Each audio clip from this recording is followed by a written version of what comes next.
Advocate Hemambika ഒരു പ്രഹേളികയാണ്.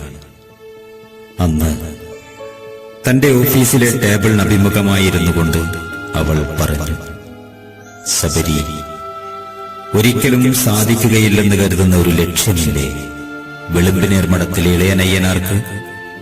അത് നേടാൻ ഞാൻ നിങ്ങളെ സഹായിക്കാം. പക്ഷേ നിങ്ങൾ എനിക്കൊരു പ്രത്യുപകാരം ചെയ്യണം. കടപ്പുറത്തെ കുഴിമണലിലിരുന്നു കൊണ്ട് ഹേമാംബിക മന്ത്രിച്ചു. ഈ മണൽത്തരികൾക്ക് ഒരുപാട് കഥകൾ പറയാനുണ്ട്. ശ്രദ്ധിച്ചാൽ ഇവിടുത്തെ കാറ്റിൽ പോലും പകുതിയിൽ മുറിഞ്ഞുപോയ ആർത്തനാദങ്ങൾ കേൾക്കാം. ഈ പൂഴിപ്പരപ്പിന് താഴെ ചോര കട്ട പിടിച്ച് കിടപ്പുണ്ട്. കഥകളറിയാവുന്ന ശബരീഷ് നടുങ്ങി.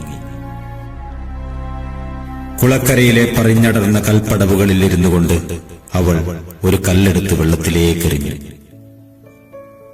വഴിപോക്കർക്ക് കുളിക്കാനും ശൗചം ചെയ്യാനും കുഴിച്ച ഈ കുളമുണ്ടല്ലോ, എന്റെ പൂർവികരുടെ മണ്ണാണിത്.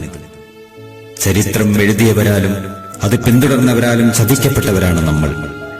ഒരു നാൾ എന്ത് വില കൊടുത്തു അനാഥമായ ഈ മണ്ണ് ഞാൻ വാങ്ങിക്കും. കാലത്തിനും വിധിക്കും വിട്ടുകൊടുക്കാതെ ഞാനിവിടെ ഒരു 8 കെട്ട് പണിയും. എന്നിട്ട് ചന്ദനപ്പലകയിൽ സ്വർണത്തിൽ ഞാൻ ആ പേര് കുത്തിവെക്കും, രാമനാമഠം.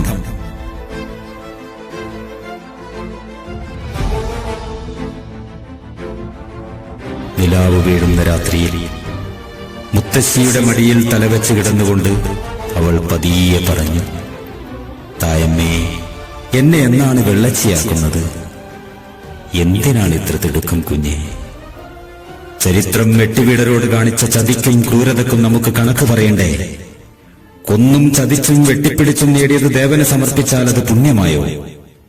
നിലവറയിലെ സമ്പാദ്യം അർഹതപ്പെട്ട കൈകളിലേക്ക് എത്തണ്ടേ?